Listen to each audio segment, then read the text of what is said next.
அனைவருக்கும் வணக்கம். ஆக்சுவலாக இந்த படம் இப்போ முடிஞ்சிருச்சுன்னே என்னால் நம்ப முடியல. ஏன்னா முதல்ல விஷ்ணு சார் இப்போ தான் எப்போயோ ஒரு 4 மாதம் முன்னாடி வந்து பேசுன மாதிரி தோணுது. அவ்வளோ ஃபாஸ்ட்டாக போயிருக்கு டைம். அண்ட் முதல்ல I thank Vishnu sir for this initiative. ஏன்னா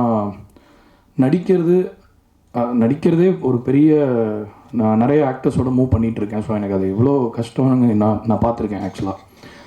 பட் நடிச்சுட்டே ப்ரொடியூஸ் பண்ணுறதுங்கிறது வந்து it's not a joke. So I really think it's very inspirational. அந்த ரொம்ப போல்ட் ஸ்டெப் அவர் எடுத்ததுக்கு நான் ரொம்ப ஹாப்பியாக ஃபீல் பண்ணுறேன். விஷ்ணு சார் எனக்கு ஏன் ரொம்ப ஸ்பெஷல்னால், என்னோடய ஃபஸ்ட்டு படத்தோட ஹீரோ அவர். ஸோ கதாநாயகன்கிற இந்த டைட்டிலுக்கு நான் மியூசிக் பண்ணுறதை நான் ரொம்ப சந்தோஷமாக நினைக்கிறேன். சென்டிமெண்ட்லாக it has a great value to me. அங்கே ஒருத்தர் உட்காந்துருக்காரு, முருகானந்தம் வந்து ஃபஸ்ட்டு இவர் வந்து நீங்கள் கதை கேளுங்க அப்படின்னாரு. சார் எந்த மாதிரி படம் சார்? இல்லை பயங்கரமாக இருக்கும் அப்படின்னாரு. காமெடி படம் அப்படின்னு சொன்னார். காமெடியா, ஓகே. இல்லை நீங்கள் இதை கேட்டு பாருங்கள், உங்களுக்கு புரியல அப்படின்னாரு. ஸோ நான் ஆஃபீஸ் போனேன். போயிட்டு கதையே சொல்ல அவர் ஒரு 3 hours ஜாலியாக அப்படியே பேசிட்டு சொல்லுங்கள் பாஸ், அது பாஸ், இது பாஸ்ன்னு போயிட்டுருக்கு. இவர் வந்து என்ன கதை சொல்லிட்டீங்களா? இல்லை இன்னும் சொல்லிட்டுருக்காங்க அப்படின்னு இவங்கெல்லாம் போய் சொல்கிறாங்க. கடைசி வரைக்கும் கதையை சொல்ல. அப்புறம் ஜி நீங்கள் கதை கேட்குறதுனா வந்தீங்க, அப்படியே ஒரு 20 minutes சொல்லிடுறேன்னு சொல்லிட்டு கிளம்பிட்டார். அந்த மாதிரி ஒரு பயங்கர ஜாலியான, ஒரு எதை பற்றியுமே கவலைப்படாத, உண்மையிலே ஜெனுவினாகவே அவருக்குள்ள ஒரு பயங்கரமான ஒரு ஹாப்பினஸ் ஒன்று இருக்குது. அது வந்து பயங்கரமாக ஸ்ப்ரெட் ஆகும் மற்றவங்களுக்கும். ஸோ ஐ திங்க் ஒரு படத்தோட சென்டர் வந்து ஹாப்பினஸ்ஸாக இருக்கணும். ஏன்னா எல்லாருக்கும் சந்தோஷம் கொடுக்குற தொழிலில் இருக்கும்போது அதை சந்தோஷமாக இருக்கிறவங்க தான் பண்ணணும். அப்போ தான் அது சரியாக இருக்கும்.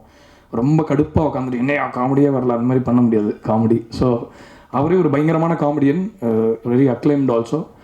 இதெல்லாம் தாண்டி அவருக்குள்ள சீரியஸான ஒரு சைடு இருக்குது. ஃபிலாசபிக்கலாக நிறையா பேசுவார். பயங்கரமாக நாங்கள் மற்றவங்களுக்கு ஆஃப்கோர்ஸ் போர் அடிக்கும், பட் நாங்கள் நிறைய கனெக்ட் ஆகிருக்கோம் அந்த இதில்.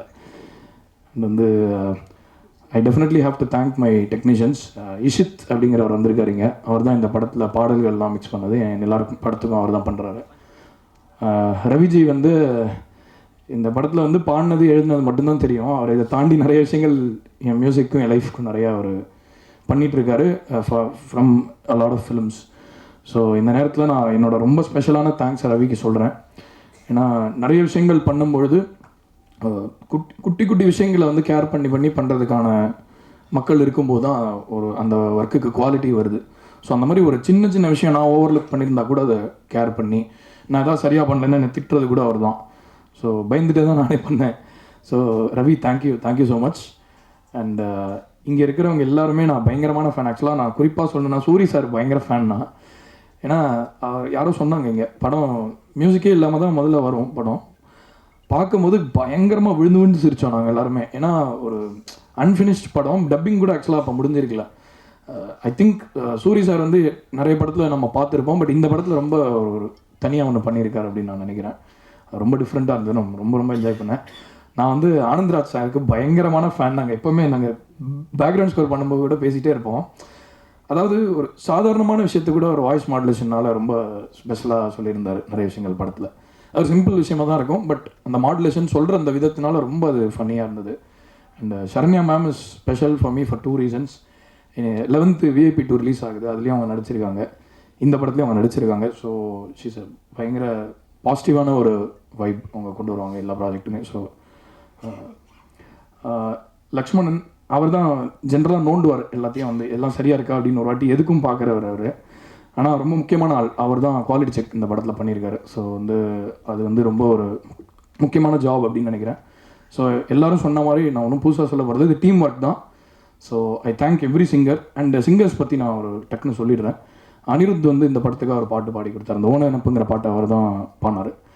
அண்ட் முகேஷ் அப்படிங்கிறவர் இதுக்கு முன்னாடி நிறைய மேடைகளில் பாடியிருக்காரு. எனக்கு ரொம்ப பிடிச்ச ஒரு சிங்கர். அவர் நிறைய படத்தில் ரொம்ப அதிகமாக பாடலை, பட் ஒரு எக்ஸ்ட்ராடனரியான ஒரு டேலண்ட். டப்பு டிப்பு அப்படிங்கிற பாட்டை அவர் தான் பாடியிருக்காரு. ஸோ இந்த படத்தில் ஒர்க் பண்ண எல்லாருக்குமே என்னுடைய நன்றிகளை கூறிக்கொண்டு, இந்த படத்தை வந்து நீங்கள் கண்டிப்பாக ஒரு வெற்றி படமாக மாற்றுற ஒரே பவர் வந்து மாஸ் மீடியாவுக்கு தான் இருக்குது. ஸோ கண்டிப்பாக நீங்கள் அதற்கான பணிகளை செய்வீர்கள் என்று நம்பி கொண்டு விடைபெறுகிறேன். நன்றி, வணக்கம்.